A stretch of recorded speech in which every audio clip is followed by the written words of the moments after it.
Not in the call. Yes, but he's joining by call. By phone, yeah. By phone, yeah. Okay, Aki, we'll start now.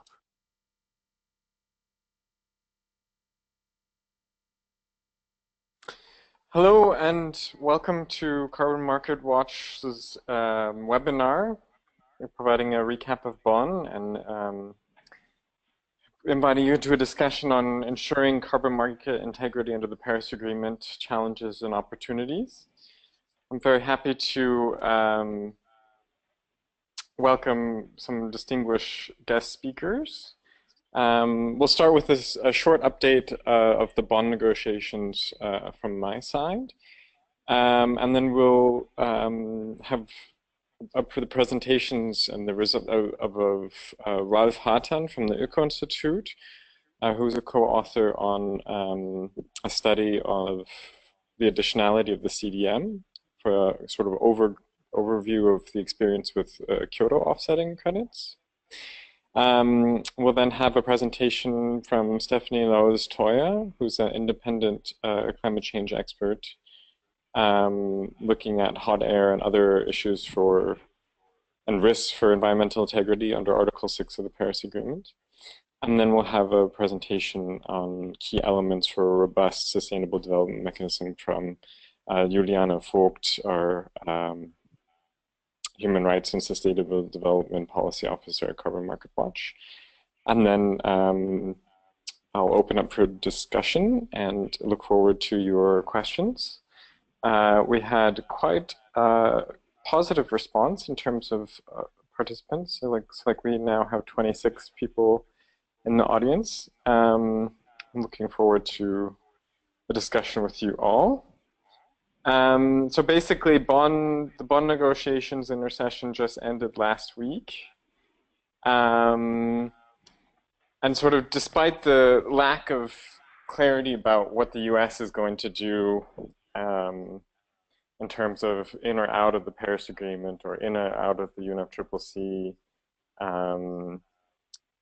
there was generally a lot of progress in certain strands, but there was sort of a general feeling that people had progressed in various negotiation strands.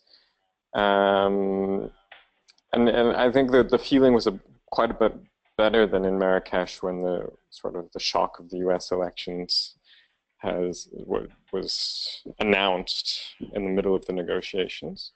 We see China playing a more positive role generally, and really quite maybe it has the possibility that they'll take up a role of kind of a climate leader, pushing the negotiations on in the next few years. And the Moroccan and Fiji presidencies are working hard on the facilitative dialogue, which is sort of the first stock-taking exercise before the formal stock-take takes place after 2020. And there was quite a bit of progress made on mitigation components of nationally determined contributions, including transparency, which I think are really sort of fundamental building blocks for how we approach markets and how markets work and how they're accounted for.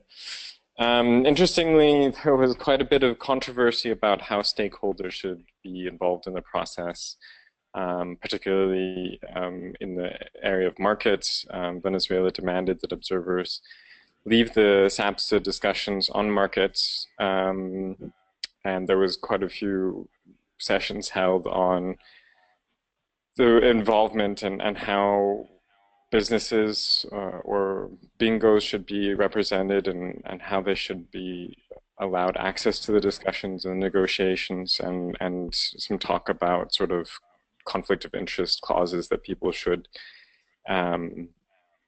sign in the future when participating in the discussions. But to our Carbon Market Watch's dismay, we were not allowed to observe the negotiations, but through sort of on the halls and talking to negotiators, we have a pretty good idea of the discussions that took place. And there's not a whole lot of concrete progress, But there are sort of informal documents outlining overarching principles or headlines that have no official standing but could serve as structure for future submissions. Observers are not invited to submit views on any of these issues, while parties are, but parties are also not tied to using the structure of these informal headlines or principles. We have these principles for 6.2 cooperative approaches, 6.4 the sustainable development mechanism, and 6.8 non-market mechanisms, and they run from sort of the context of the Paris Agreement and definitions, governance, links to other parts of the Paris Agreement. So it's interesting to see the progression in the submissions from the first round after Paris and then through Bonn just now. And we heard that the roundtable that was held during the first 2 days of the Bonn negotiations, if not producing concrete results, was at least very good for the negotiators to get to know each other and to have at least exploratory discussions on where they could agree on things. And without further ado, so I will ask Ralph to start off with his first presentation. And then as the presentation goes, I'll invite everyone to submit questions in writing in the written panel. And then maybe after Ralph's presentation, we can take a couple questions for understanding before moving on to Stephanie. And then, but really please only understanding questions first, and then we can open up for broader discussion after all the presentations. All right. Ralph? Yes. So good Tell afternoon. us about the additionality. Yeah. Good afternoon, everybody.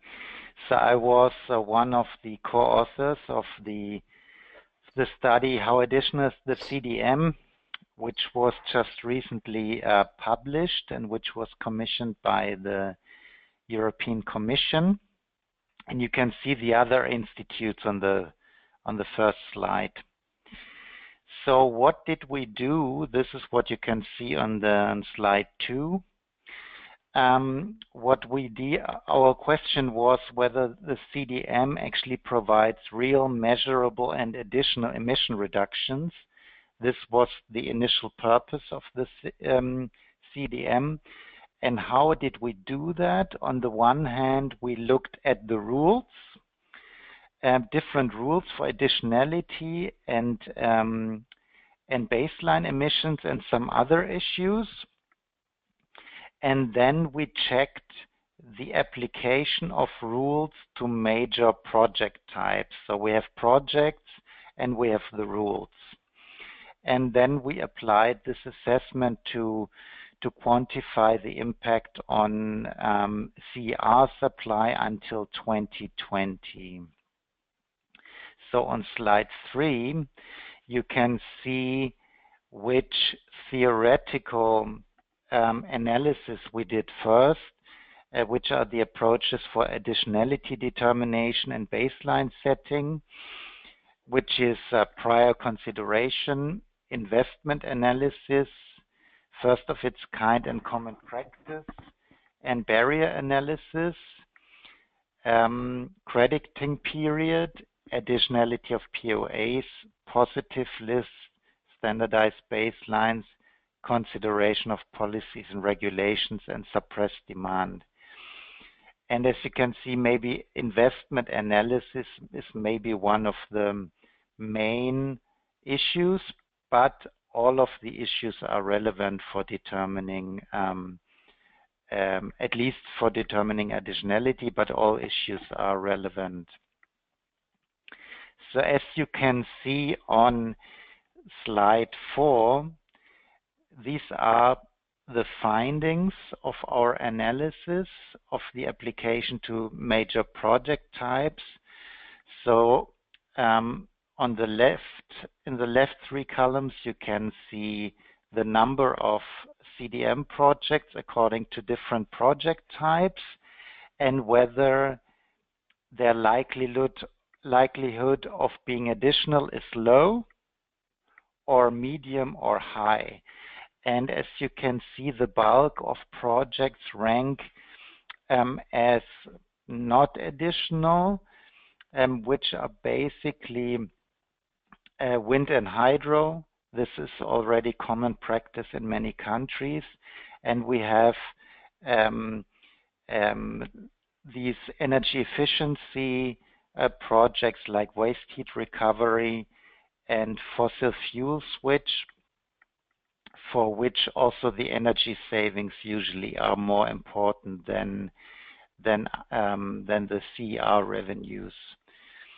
What is additional according to our analysis is nitric acid and the new version of HFC 23 abatement. This is predominantly due to the fact that these don't have another revenue stream because they just destroy the waste gas and you need a catalyzer for this. And there's a mixed picture for other projects, especially for biomass and landfill projects. There you have different arguments in pro and con, so there is a medium likelihood. If you translate this into the CR numbers, according to the CR pipeline until 2020, you can see that 3.5 billion tons or CRs are actually, according to our analysis, not additional. There is about 1 billion which is medium additional, and then about 350 million which are definitely additional. So you can see some things are clearly not additional, some things are clearly additional, and some things are in between. So what you can see from this slide is that the room for plausible emission mitigation from the CDM is limited, but there is a limited scope, as you can see in the right two columns. So on slide 5, you can see what our conclusions would be from this analysis. So for HFC 23, we always analyzed the current rules, and we analyzed improved rules, and we made suggestions how to improve rules. And for HFC 23, you can see if you improve the rules, environmental integrity is high, but still we would recommend them, HFC 23, not to be eligible, because it is better to have national regulation. With regard to adipic acid, as you saw on the previous slide, it can be eligible, but it's suggested to apply the benchmark of 30 kilogram N2O per ton. Nitric acid is also eligible, and as you can see again, the renewables, wind and hydro, are not eligible because they're common practice, etc. For biomass, it depends. So it's medium, so it's eligible for projects which also avoid methane emissions. And for landfill gas, recovery of landfill gas, this could also be eligible, but it is important to have transition arrangements, so to have national legislation to flare or burn the landfill gas. Coal mine methane could be eligible, and the next two ones which are the energy efficiency or the fuel switch ones are not eligible because this is profitable because of the fuel savings. Efficient cook stoves could be eligible if the rules are improved, and the same holds true with efficient lighting. Okay, so our overall recommendation or our overall conclusion from this study is that you have a big report with a lot of recommendations for improvement of additionality and baseline setting rules. So you really, every rule is discussed in depth, and you have the evolution of the rule and what our suggestion for improving this rule would be. And overall, looking also in a more global context, we see that crediting has a limited role to play after 2020, especially in light of broader policies, etc. But still, you can see from the table there is some room for some room for this CDM type projects, and we suggest to limit the crediting to project types with high likelihood.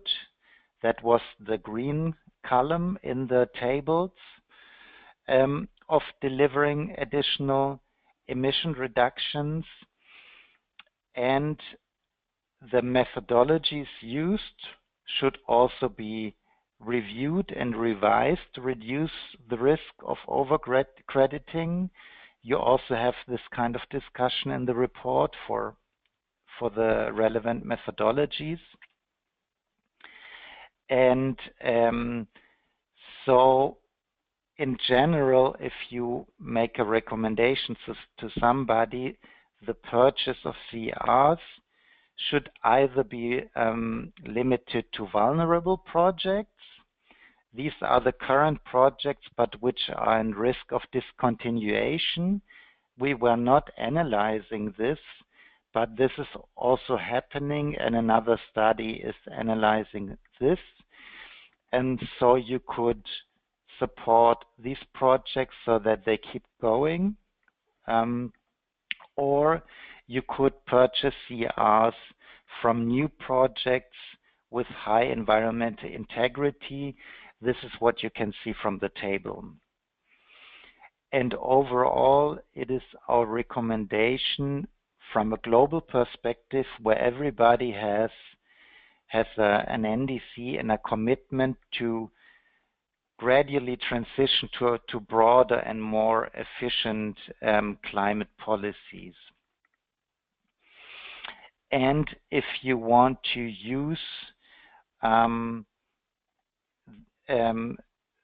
this as part of the Paris Agreement, you really have to make sure that there is a good framework for accounting, ensuring environmental integrity, which also needs transparency in review.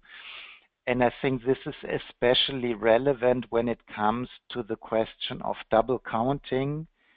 So it has to be made sure that the CDM projects are not counted towards the national NDCs and in the CDM and may be sold. So this would certainly be double counting. Okay, so this was already the presentation. I also have several slides for different project types. If you want to have more information on why they are additional or not, we could have a look at this in this table. So Aki, maybe could you ask for some clarification questions? Otherwise, I would just leave it at this, because the main findings and the main reasons why projects are additional or not, I already mentioned when showing the colored tables. Okay, and I will also mention that we'll upload a link to the study so you can all look at the study yourself on the Carbon Market Watch website. Are there any specific questions about Ralph's presentation right off the bat?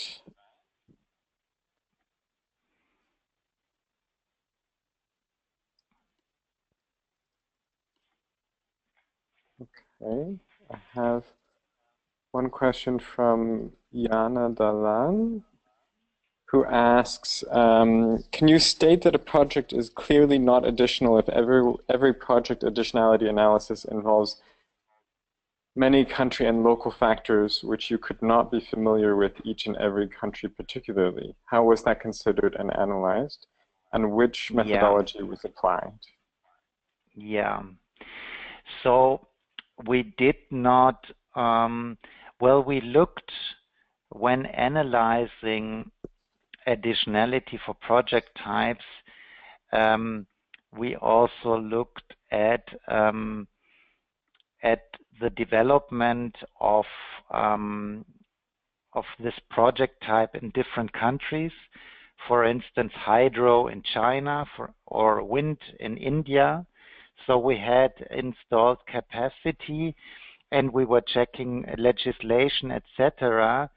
And so, and of course, we were also checking the global context in the case of wind power, of decreasing wind power prices, and of national feed-in tariffs, etc., spreading around the world. So this was the main factor we checked when looking at the additionality, but also we looked, for instance, when assessing additionality, as you can see on the last slide,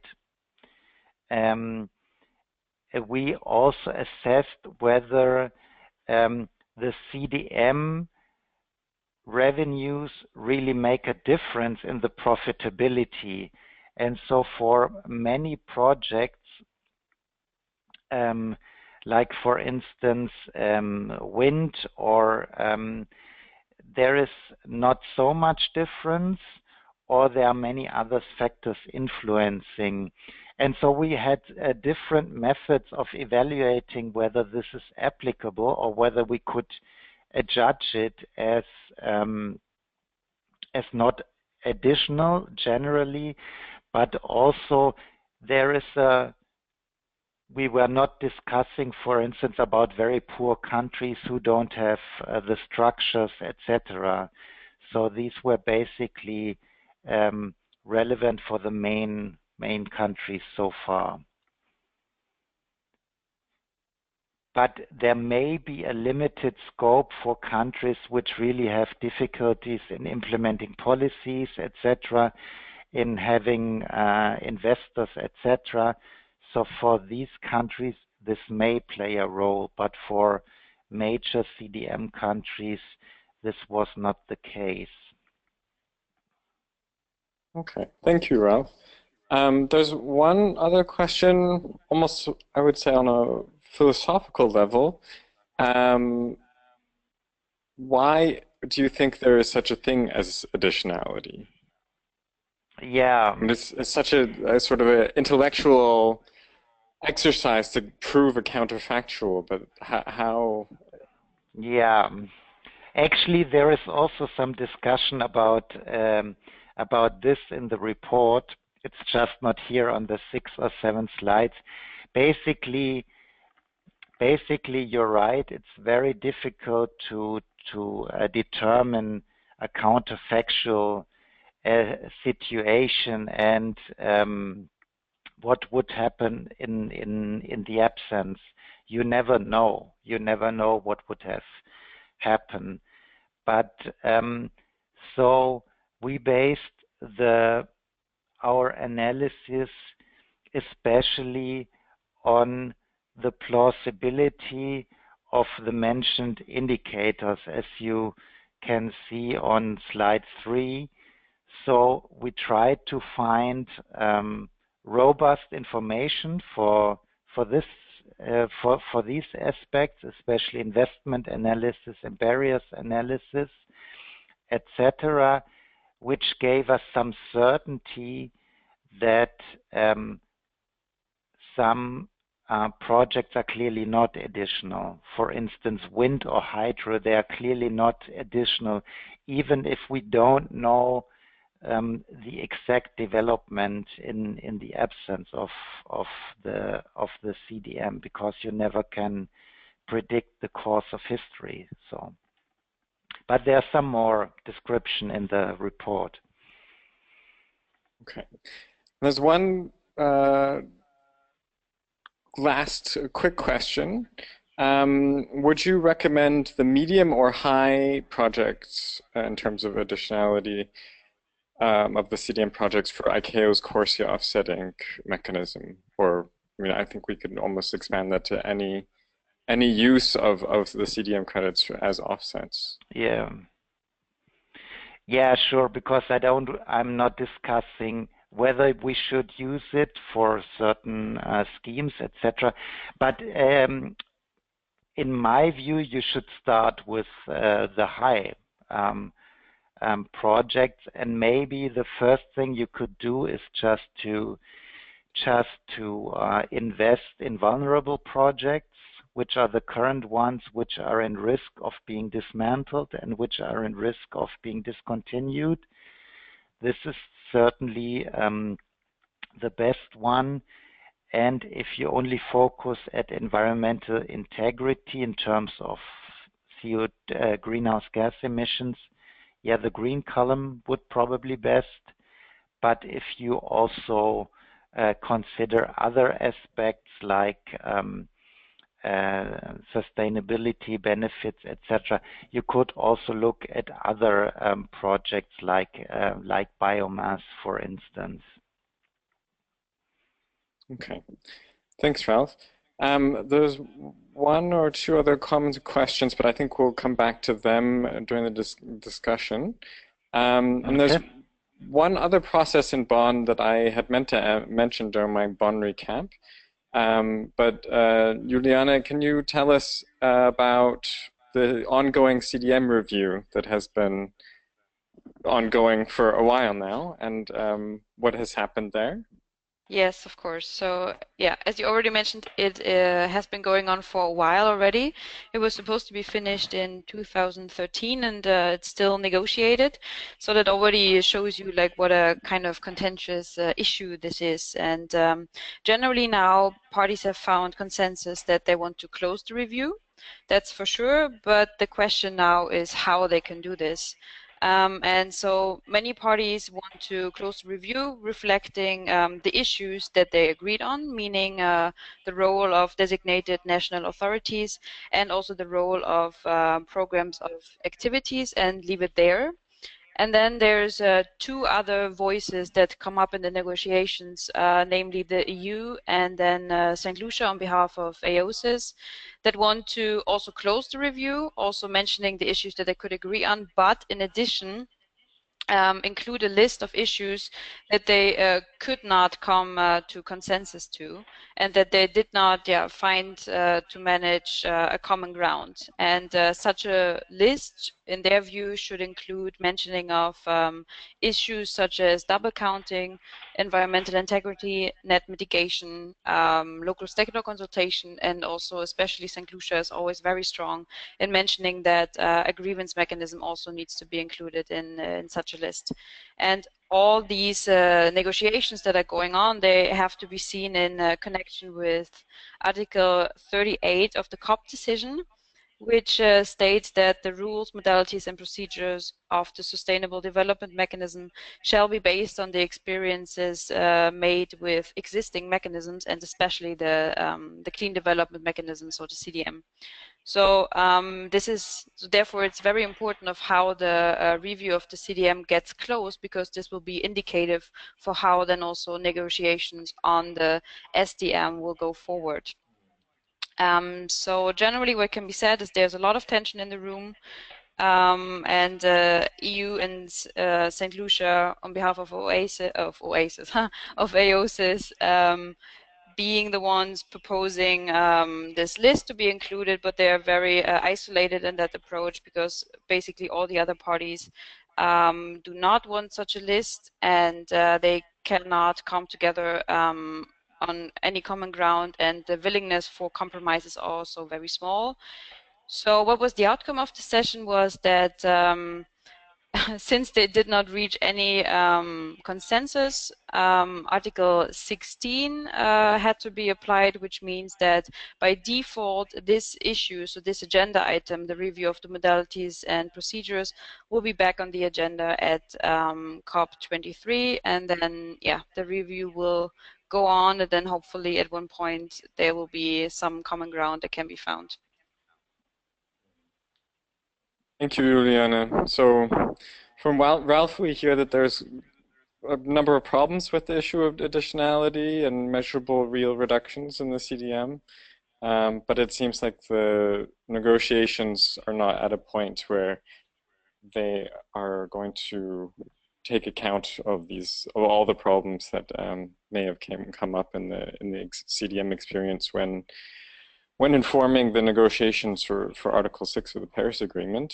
But in order to learn about more of the risks to environmental integrity for Article 6, we'll have Stephanie come and present next. Stephanie, are you ready?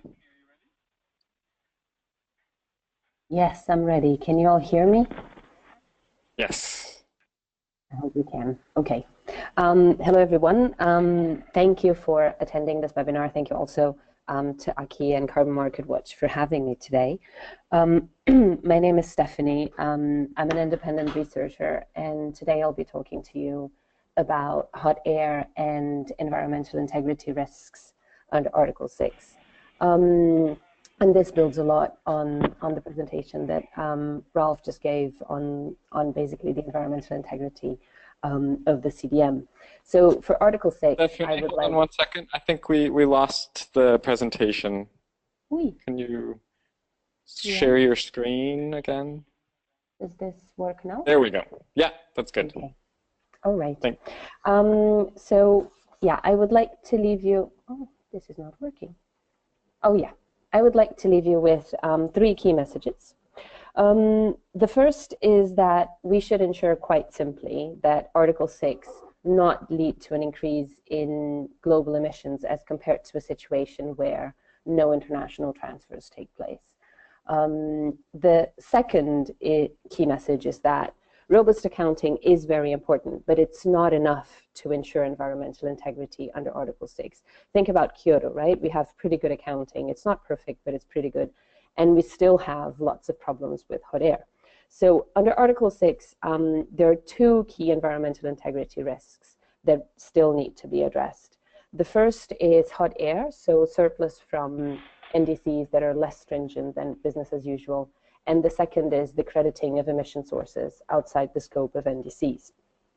The third message is that solutions to these problems do exist, but we basically can't have the cake and eat it too, and there's a very important trade-off between ex-ante assurance of environmental integrity on the one hand and a high level of decentralization and flexibility to parties in the implementation of Article 6 in the other.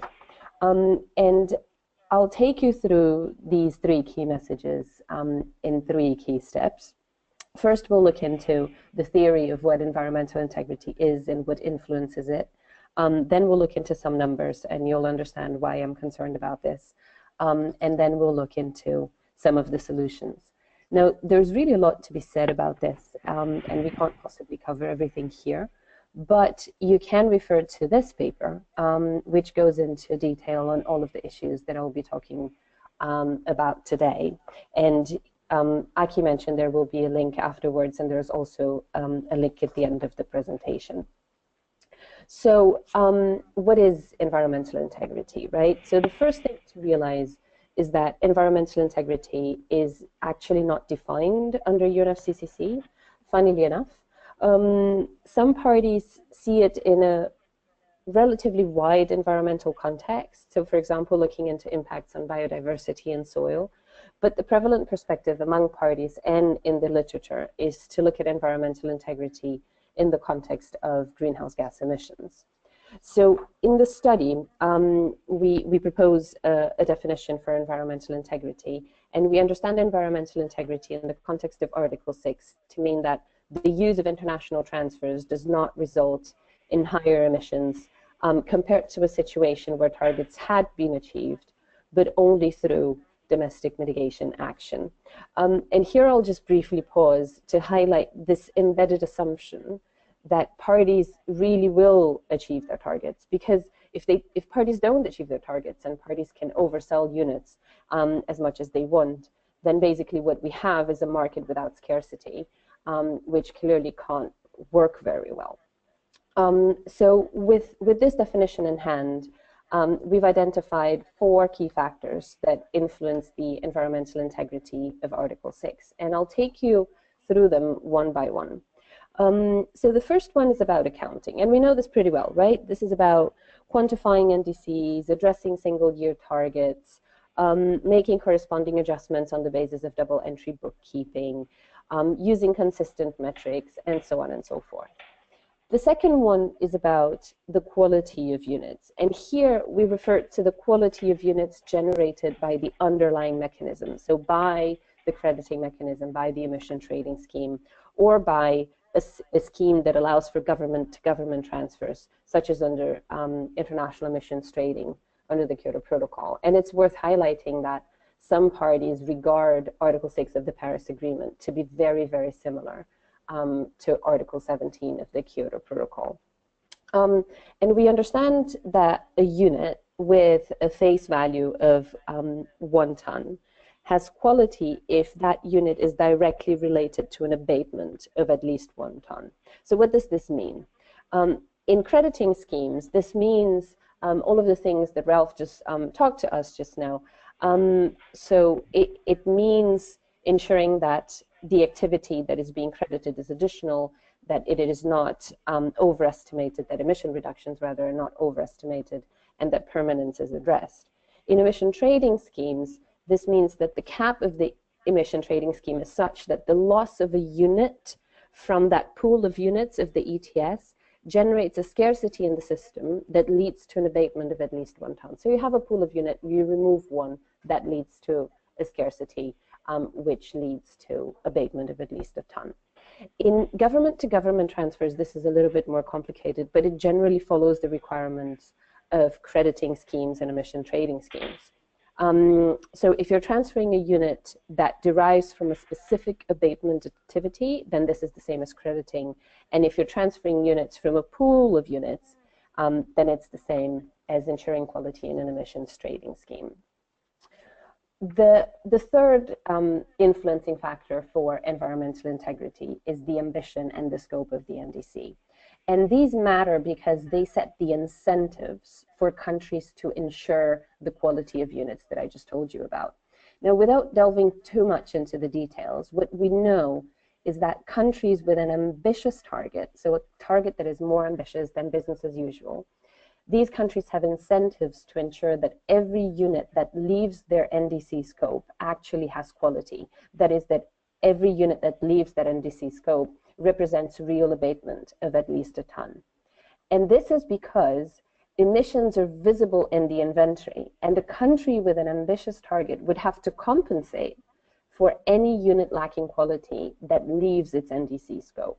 And this is why the ambition and the scope of the NDC are an important incentive for ensuring unit quality. Now, for countries with NDCs less ambitious than BAU, and for emissions outside the scope of the NDCs, the situation is really different. And this is because in those cases, the country could transfer units that lack quality without undermining its ability to achieve the target. So a country with an ambitious target can sell its hot air surplus without any negative consequence to its ability of achieving its NDC. And countries that have non-economy-wide targets could potentially, hopefully they won't, but they could potentially use sectors that are not covered by targets to basically print certificates, even if no real abatement takes place. So the fourth element is incentives for future action. And these relate to whether the system incentivizes or disincentivizes countries to increase their ambition over time. Now, carbon markets can reduce the costs of mitigation action and could thereby help countries ramp up ambition. But on the other hand, the possibility to monetize surplus units generates a perverse incentive for countries to put forward unambitious or sectorally limited targets so that they can profit from the sale of units. So given these four elements, what we found in our study is that even if we assume that robust accounting and perverse incentives are taken care of, which is far from obvious, by the way, but roll with me for a second, even if those two elements are not a concern, are addressed, then if mechanisms do not ensure the quality of each and every unit that is transferred internationally, then there is a real problem with surplus units from unambitious NDCs and from units outside the scope of targets. And this is because in those cases, the transfer of units that lack quality would lead to an increase in global GHG emissions. So I'm telling you there's a problem with hot air and credits outside the scope of NDCs. Is this really an issue? How big is the problem? Now, it turns out the problem is really big. Our calculations indicate that in 2030, the hot air potential ranges between 2.2 and 3.5 gigatons, or 22 to 66% of all of the ambition contained in all NDCs that are more ambitious than the AU in 2030. I always stutter when I try to give a true impression of how I feel about these numbers, so I'll just let you imagine. For off-scope crediting, what we've calculated is that around 12 to 14% of global emissions are not covered by NDCs, and this amounts to about 6.1 gigatons in 2030. So there are good news and bad news, right? Or rather bad news and good news. The bad news is these are obviously very, very large numbers, and especially since this is not even for the whole 2020 to 2030 period, this is only in 2030. The good news is that this is only the theoretical potential, and the size of the real damage caused by these low quality units depends on the extent to which countries actually make use of them. Which brings us naturally to the part on solutions.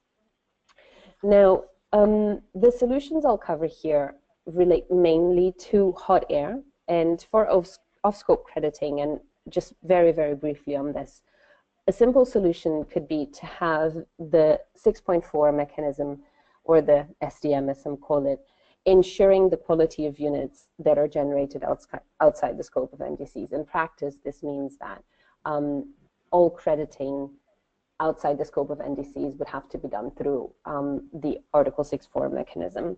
And this course of action would, of course, rely on the ability of the mechanism of 6.4 to ensure unit quality, which, as Ralph just mentioned, might be quite challenging.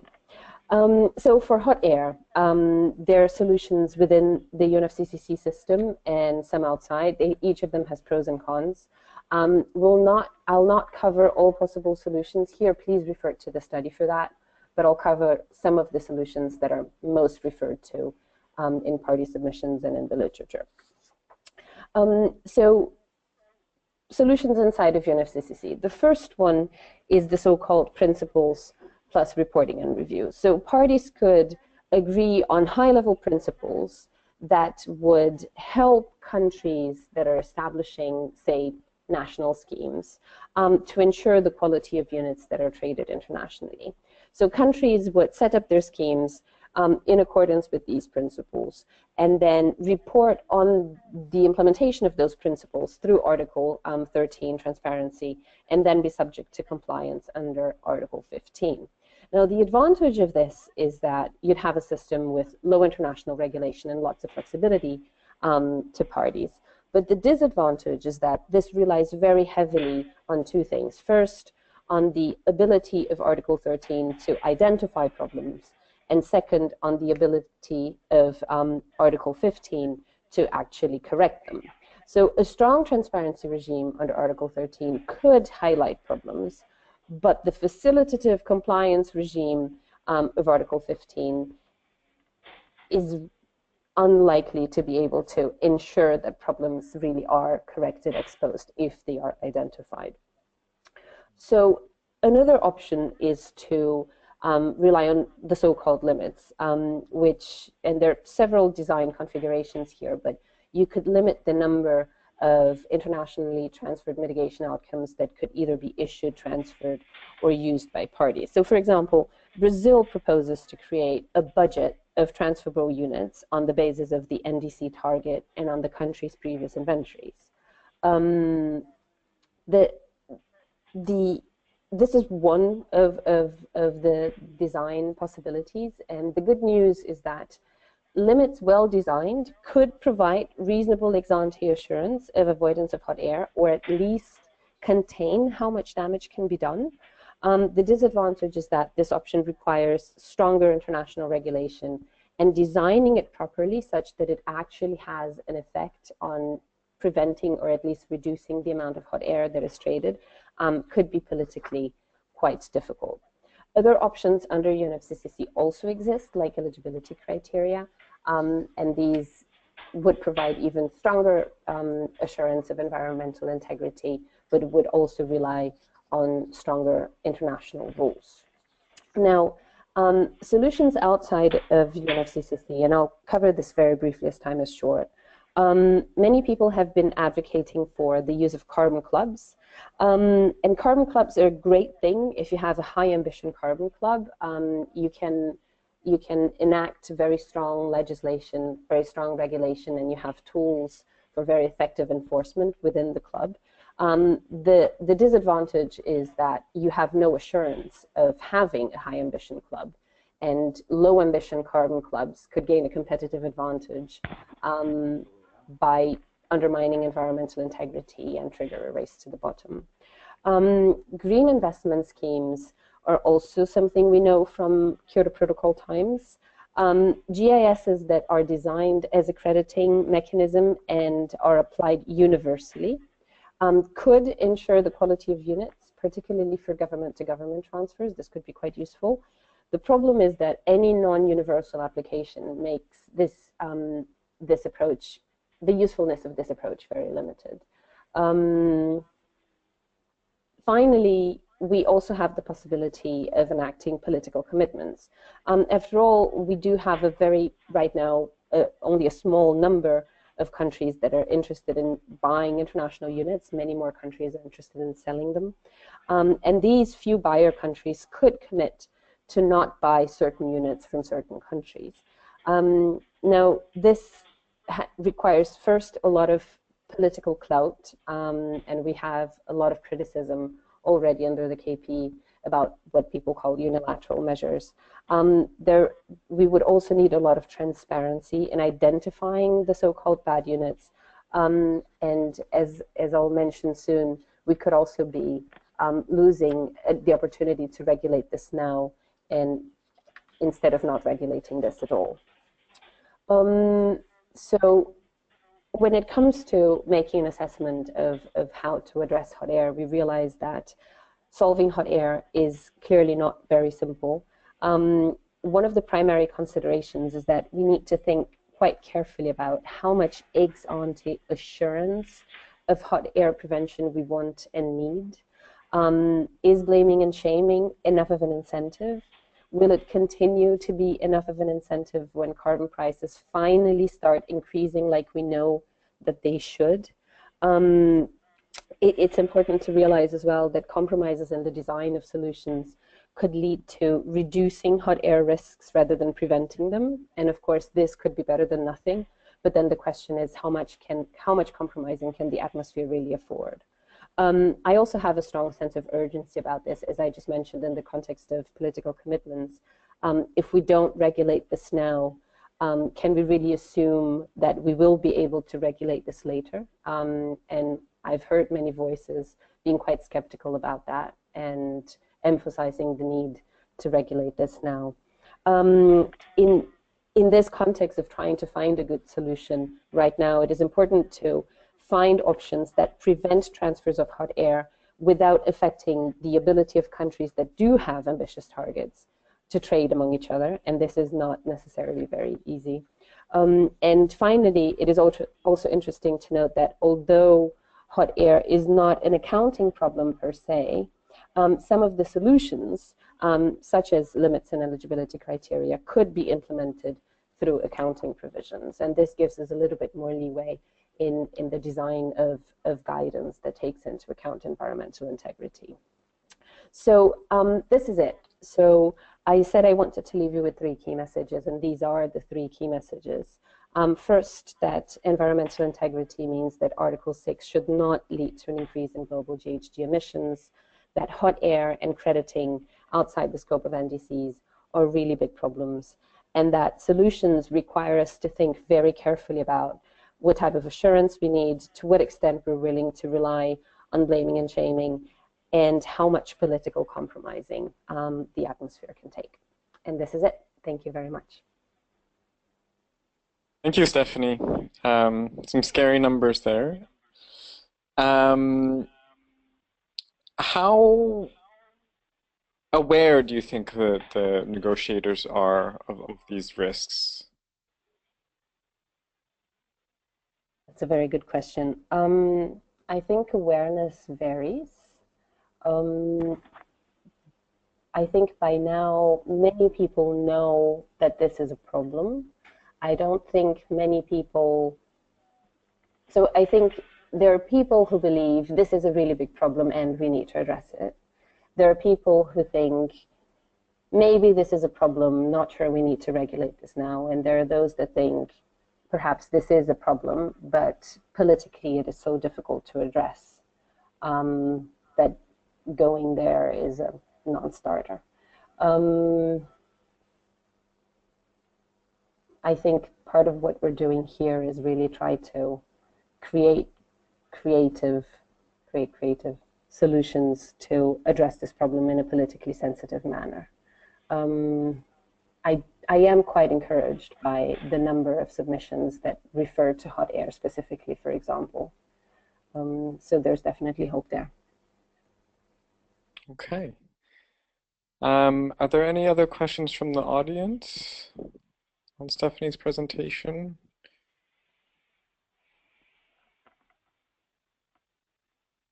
A couple more minutes, and in the meantime, do you think to what extent was there naming and shaming under the Kyoto Protocol, and how much of that, or do you think that served as a deterrent to fulfill your Kyoto commitments with hot air or non-additional credits?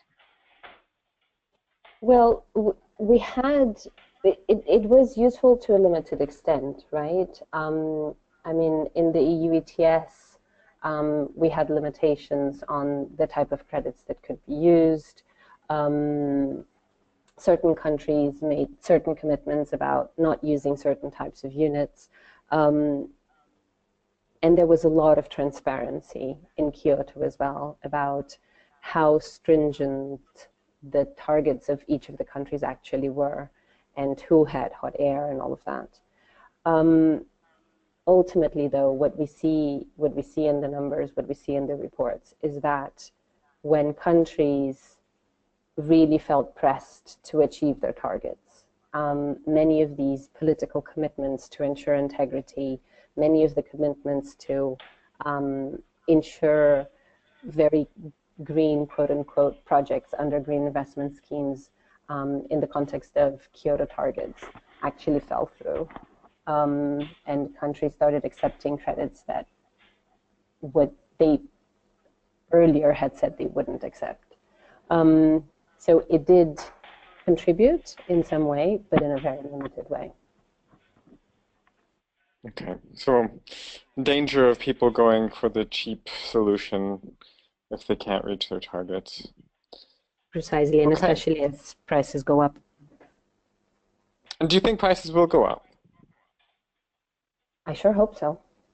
I mean, to what extent we'll have a solid price given the current ambition of NDCs is a good question. It very much depends on the markets that are established and the rules for them.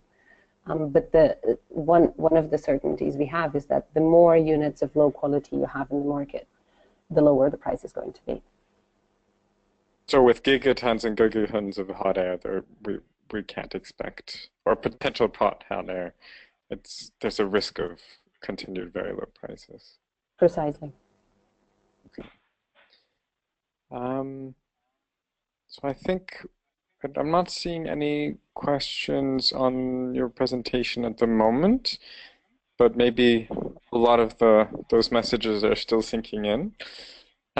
Let's move on to Juliana's presentation on elements of how the sustainable development mechanism can learn from the clean development mechanism.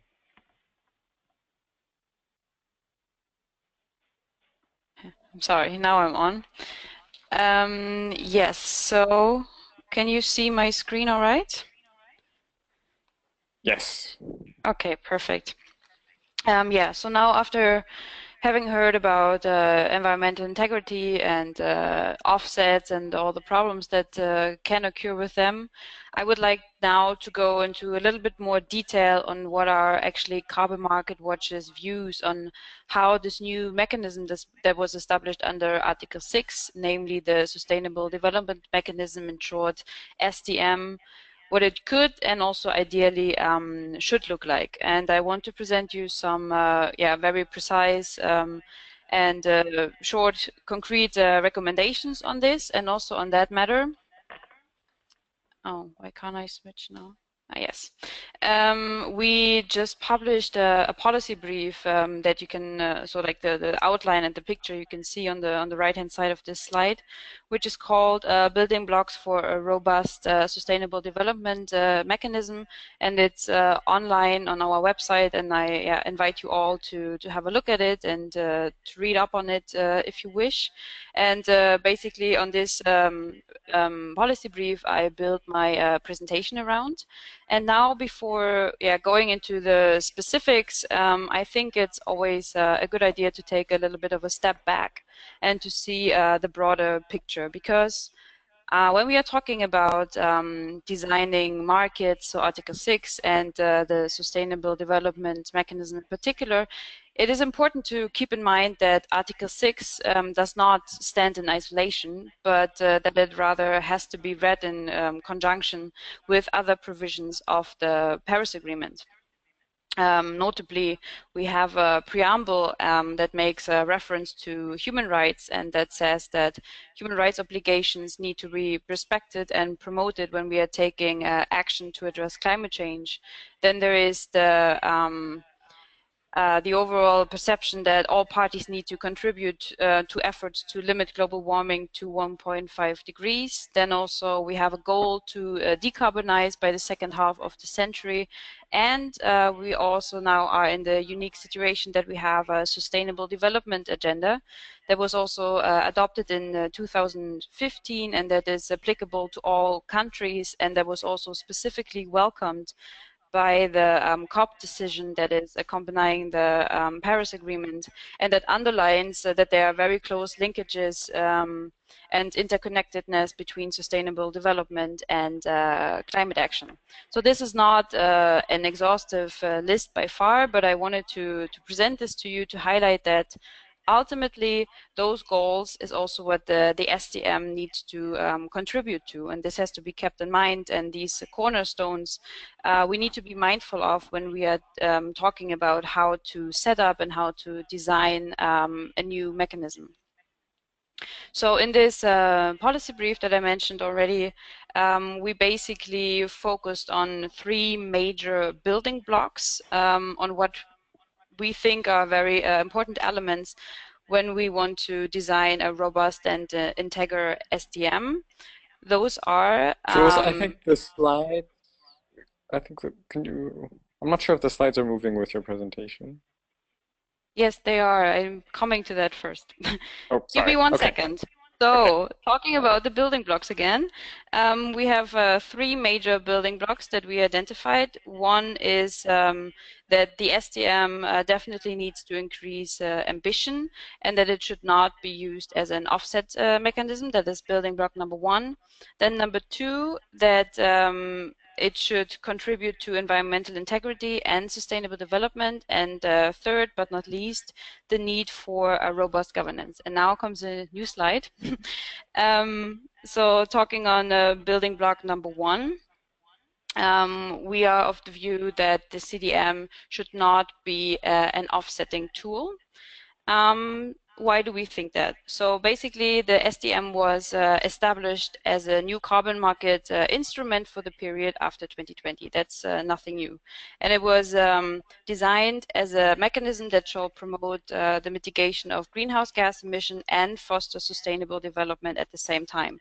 And this language sounds very similar to what we already know from the clean development mechanism, the CDM. However, it is important to notice that there's one really key difference, as the SDM has the more specific goal to deliver an overall mitigation in global emissions. So this basically means that when we are using, or when the SDM is used, this must lead to emission reductions that would not have occurred without it, so must be additional, and that also the use of the SDM cannot correspond to increased emissions anywhere else and need to lead to a ratchet up of ambition over time. So where is this actually leading us? Looking at the experiences we had with the CDM, the logic with the CDM was that that 1 ton of greenhouse gas emissions has the same global warming effect no matter where in the world it is emitted.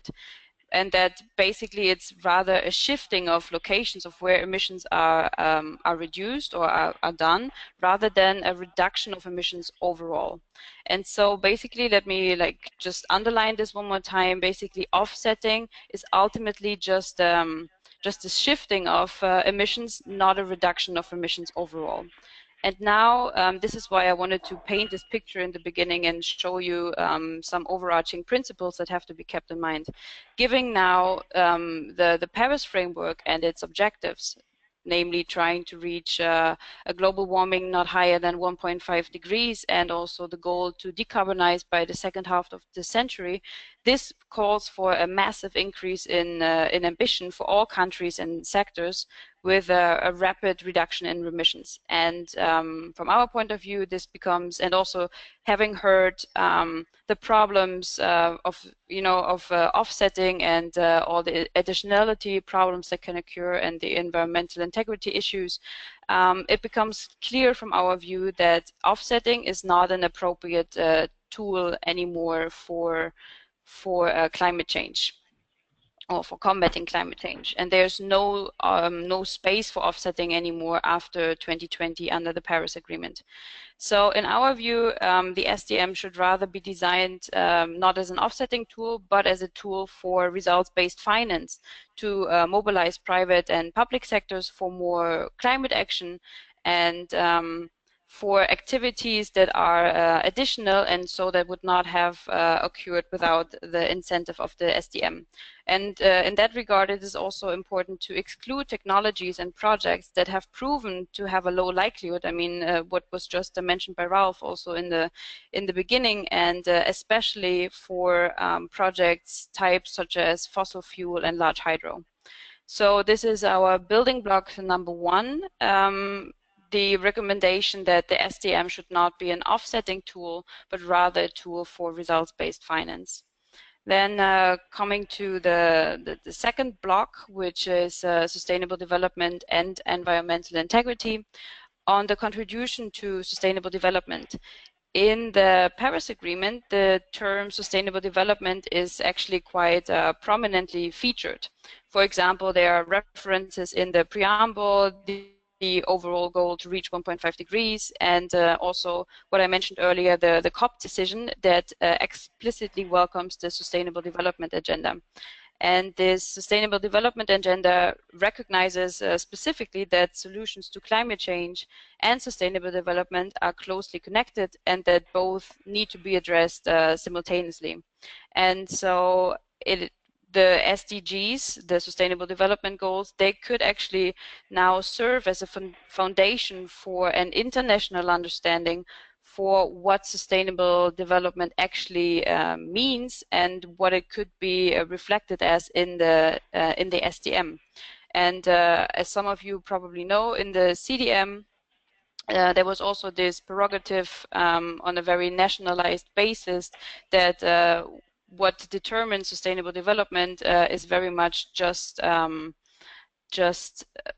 you know, set clear by the national host countries, and that has led to a lot of problems with the sustainable development mechanism, basically not really contributing, as in many cases, not contributing many co-benefits of this mechanism.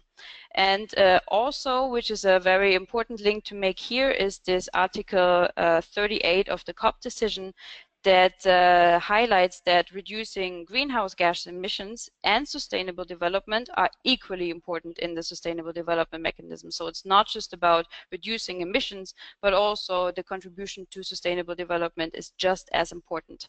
And it also specifies that the rules and the modalities and procedures of the SDM are to be adopted on the ground of real, measurable, and long-term benefits.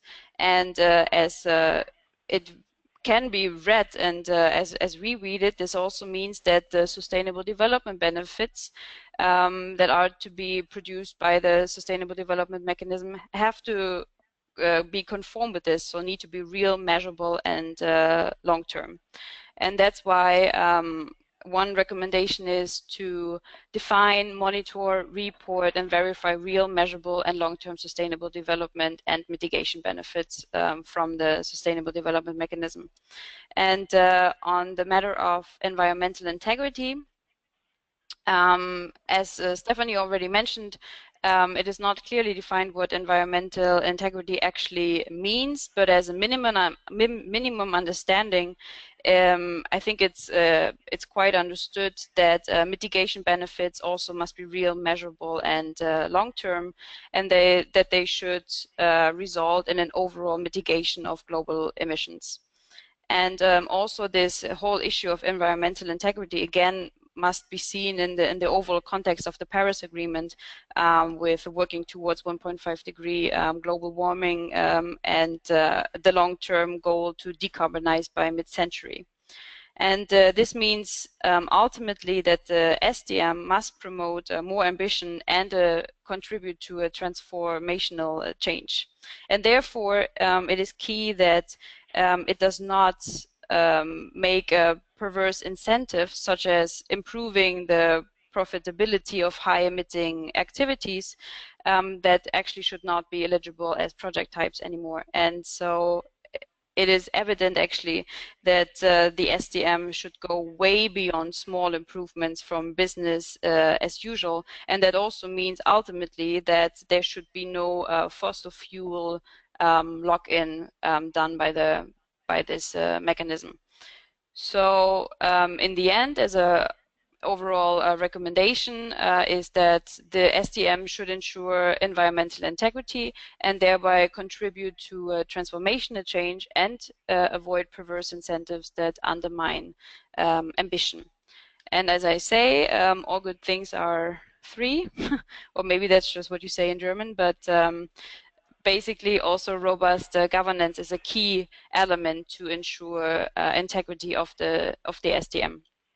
And therefore, we found that also building on the experiences we had with the CDM, that there are some key principles that need to be established, which are that there needs to be effective public and local stakeholder participation, for example, then that there needs to be an institutional grievance process, because as I said earlier, we have a preamble that calls on parties to respect and promote human rights obligations when there is action taken to address climate change, and therefore a grievance mechanism is a very crucial opportunity to actually operationalize this language and it is also very essential to address community-based grievances before they dispute. And again, making the reference to the CDM, we have seen a lot of projects that have caused quite some substantial problems for local communities and indigenous peoples, for example, and it was very much an issue that there was not any process available for these affected stakeholders to raise their voices and to make their grievances heard. So, and that's why we think this should be changed and addressed in the setup of the SDM. Then this is not the end of the list, but there's also the need to establish a robust oversight body, as it's also mentioned in the Paris Agreement that such a body should be established, and there very much we can build on the CDM board that we had for the Clean Development Mechanism. With some improvements, for example, that this oversight body should be established with a transparent nomination and selection process of board members, and we also think that there should be a representation of civil society in this board. And closing now with that there is also the need to adapt, reform, and build on beneficial existing CDM infrastructure, such as designated national authorities, for example. And I will leave it here, and then give back to you, Aki, and maybe questions that have come up. Thank you, Jules. So based on also drawing on the recommendations from the Öko Institute, that crediting should play a much more limited role in the global climate regime after 2020, and also looking at the risks to environmental integrity otherwise, really moving beyond offsetting and towards results-based finance. Very interesting. Are there any questions for Jules, either from the panelists or from the audience?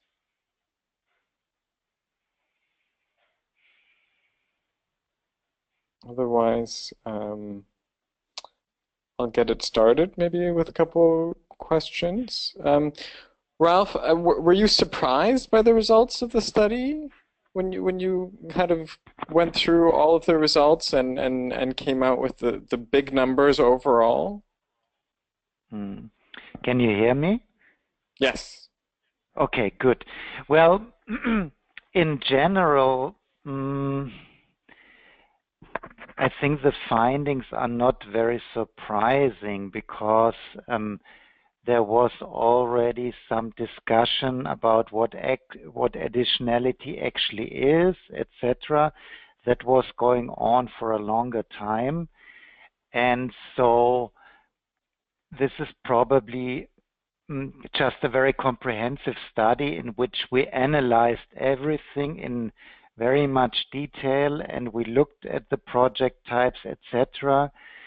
And so there is just more evidence, but I think there's no big surprise.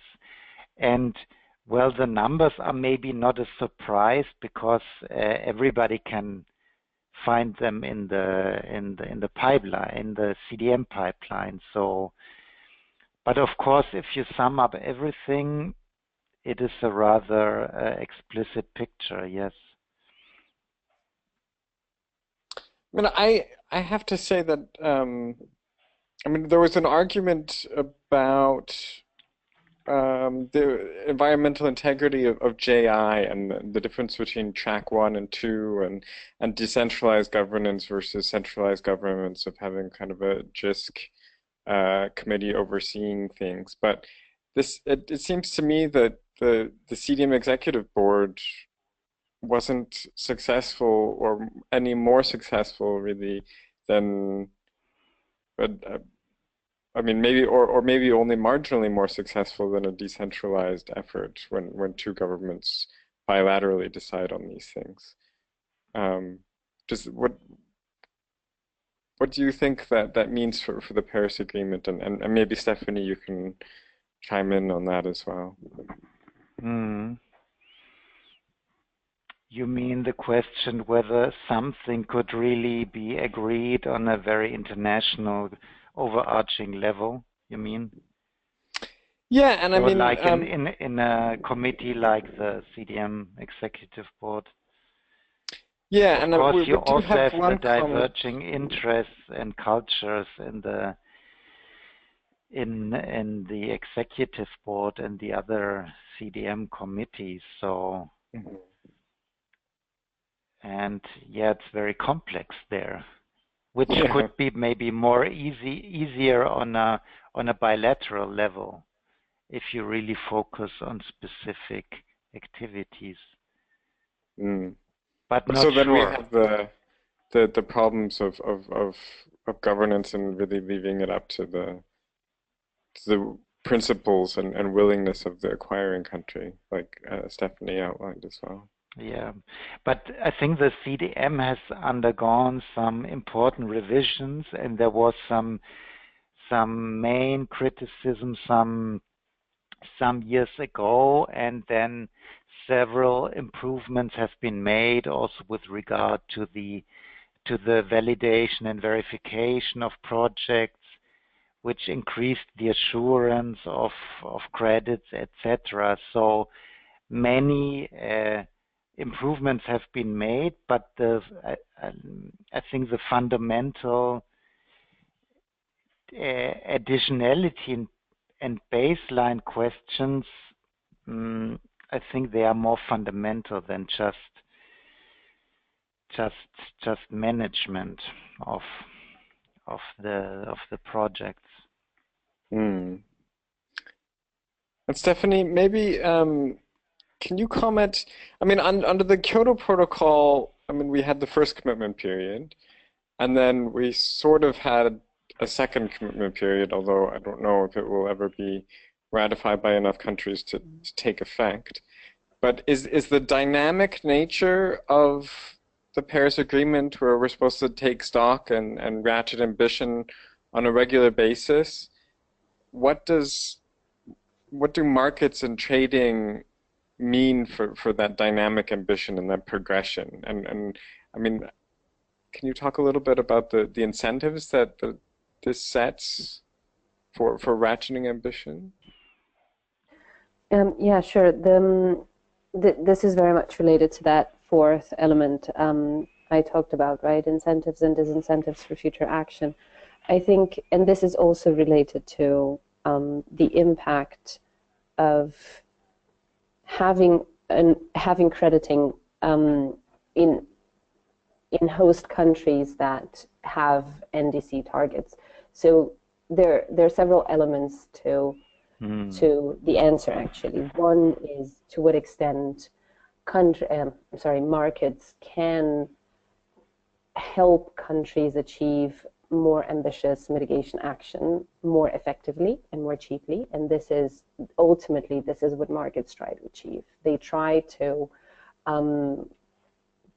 use economics in the favor of environmental protection, and by aligning the incentives, by pricing carbon appropriately, you enable the economy to identify the cheapest mitigation actions.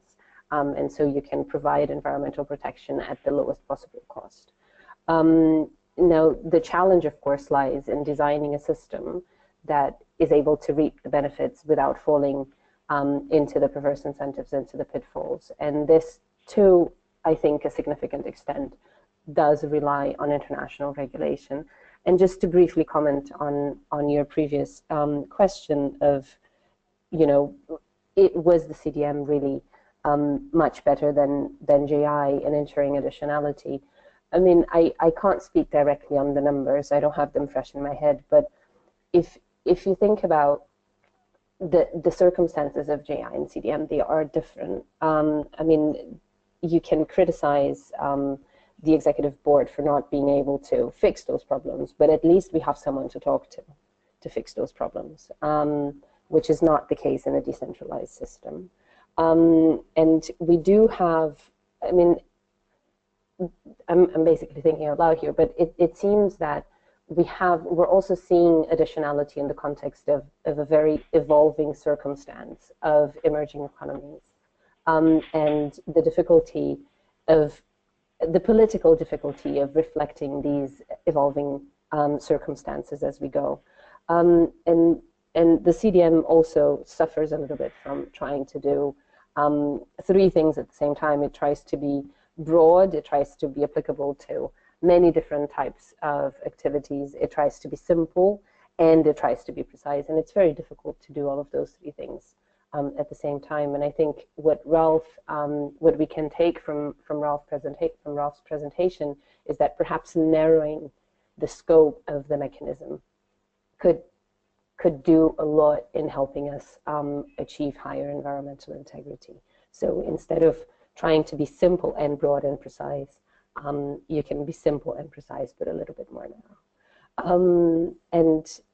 And when it comes to other impacts of the new context of the Paris Agreement on markets, I mean, additionality and baseline setting are also a challenge in the context of NDCs. So what does additionality mean when you're trying to assess additionality and baselines in the context of an NDC, and that NDC as it progresses? And this is one of the key questions that we need to answer in the design of Article 6.4 is how do additionality and baselines relate to the NDC target of the host country and its progression over time. And it's a very difficult question to answer, actually. No easy answers. Okay. Well, maybe in closing, if I could ask each one of you, Ralph and Stephanie and Juliane, if you could give us a short description of the kind of the future that you would like to see for Article 6 in the Paris Agreement, and how do you think reality compares to that future, and where do you see Article 6 going? Yeah. Yeah, we can start with you, Ralph, please. Yeah, I have to admit I'm not very deep into Article 6 negotiations, so I was just dealing with specifically the CDM, so I would rather leave it to Stephanie. Okay, but I mean, what about just an idealistic, what would you like to see view of Article 6? In terms of crediting mechanisms, you mean? Yeah, I think from the study it has been pretty clear that the scope is for eligibility of such projects is very narrow, and I think we should focus on these, and maybe we could have a list of projects which are eligible, and maybe we could also consider specific countries which may need support in putting up climate policies. So these could use, let's say, resources from the CDM to implement this, while other countries should just not be eligible for using this type of mechanism because, they could do it by themselves. Okay. Stephanie, maybe just a couple short remarks. Yeah, I think what I would like to see from Article 6 is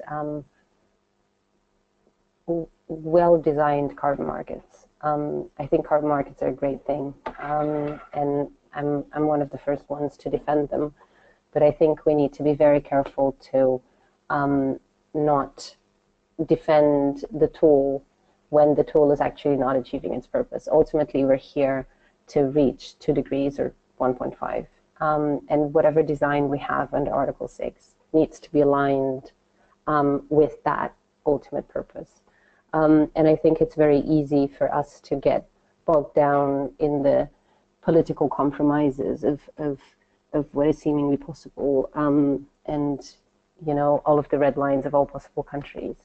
and sometimes lose a little bit of the big picture, that carbon markets are not an end unto themselves. They're a means to an end. And I think what I hope for the negotiations and for the ultimate design of Article 6 is an Article 6 that is actually aligned with the objectives of the agreement and the convention. Okay. And Juliana, do you have some closing remarks Yes. on your take of the future? Yes, I do. So I think in an ideal setup, Article 6 would be very robust, and as Stephanie just mentioned, and as I also tried to highlight in my presentation, is that it really contributes to the overarching principles that we have in the Paris Agreement and the goals that were set out. So to really contribute to 1.5 degree global warming and decarbonization. And then also to really just be used for actually increasing ambition, so that we move away from this business as usual, as we have seen earlier with the use of carbon markets in a broad manner.